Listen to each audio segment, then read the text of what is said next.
Good morning and welcome to another Morning Cup of SEO, where I take a week's worth of the search news, I distill it down, and I present it to you in only those items that are relevant to the legal industry. So let's get started.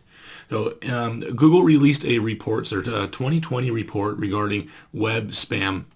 They stated that they were able to detect 40 billion pages of spam every day in 2020. And that is a significant increase over the 2019 report, which indicated they were able to detect 25 billion pages a day. That's an astronomical number. And the reason why this is so important, one, this shows how many, how greater of a push companies and people are making into digital. Now, they're not all spammers, but such an increase in spam, I can easily look at that as being one of the causes, is a greater push of people who are new to digital marketing, which means that they're new to digital and they're making that push online. It means your competitors.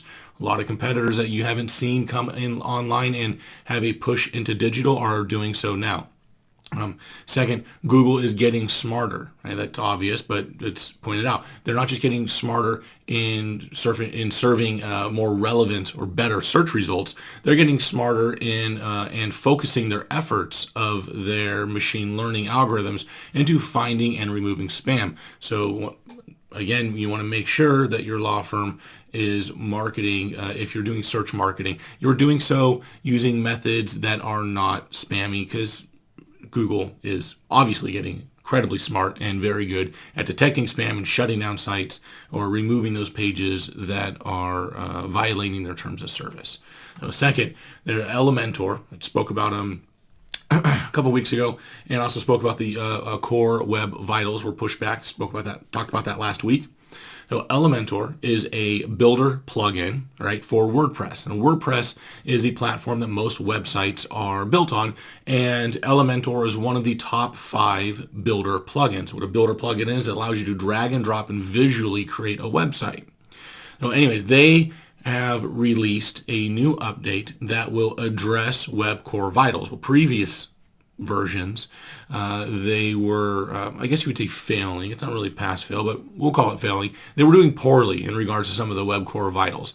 And they came out with an update that speeds up how a website loads and will help produce better results for web core vitals. And this comes out just in time for Google, their core algorithm update that, what's our web core vital update that they announced will be pushed back to June. And if you remember, a few weeks ago, I also discussed that Elementor, there was a security bug, so you wanted to update then, and you want to update again now. And really, you should be doing at least monthly updates. If you have a WordPress site, stay up to date, keep the security, going, and get the latest versions. When you do an update, you always want to test beforehand to make sure you're not going to break things. Sometimes there's conflicts, but Elementor, if your site uses WordPress and your WordPress site uses Elementor, if you don't know, let your web developer know, or whomever handles your website.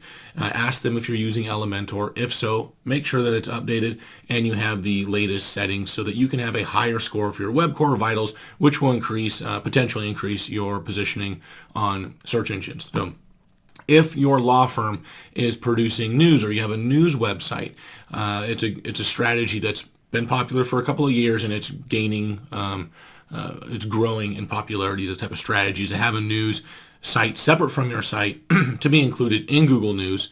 And there's several benefits, but I'm not going to get into those benefits. If you are using that strategy, you will want to know that AMP is a technology that allows websites to load faster on Google by taking the page and actually downloading a copy of the page from your site over to Google's server, and Google can directly serve it. But it was always been a trimmed down version of a page. The technology was limiting. There wasn't as much, you couldn't have as much on the page. Right? It was very limited. So AMP was a requirement to be in to show up in Google Stories, top stories, which is their news feed. And now you can still be in Google News, but you just want to get in their top story section, which is where you want to be. You want to be in the top headlines if somebody's searching for relevant news, right? So before, you had to have the AMP technology, AMP pages served, and Google just lifted that. So you no longer have to have AMP pages. They're probably going to be using those web core vitals when the update comes out and take the fastest loading or those pages that are loading incredibly fast and still offering that great user experience, even though they're not using AMP, and include those in the top stories. So if you are going that route and you're being pitched to add something to add AMP into your site, it's not necessary. It's still good, especially for news, because it will load it super, super fast. And the last thing that just came in was that Google is using a technique called reconciliation to understand when content on the web belongs to the same author. So this goes into a question that was asked of Google in regards to how does Google know which content belongs to whom, right? If you produce content on your site and you syndicate it out or you add it to other websites, other blogs or whatnot, how do they know that the author is the same author? And the advice is to, in the author bio or using schema or whatever whatever method you can, they talk about doing this in the author bio. So I'm going to say that. In the author bio, you link to your social profiles. And in linking to your social profiles, Google will recognize that there is a central hub, a central source where that is stating from all these different websites that the author belongs to the same Facebook page, the same Twitter page, the same LinkedIn account, and therefore is able to attribute properly what author, right? What author is the author who wrote the article.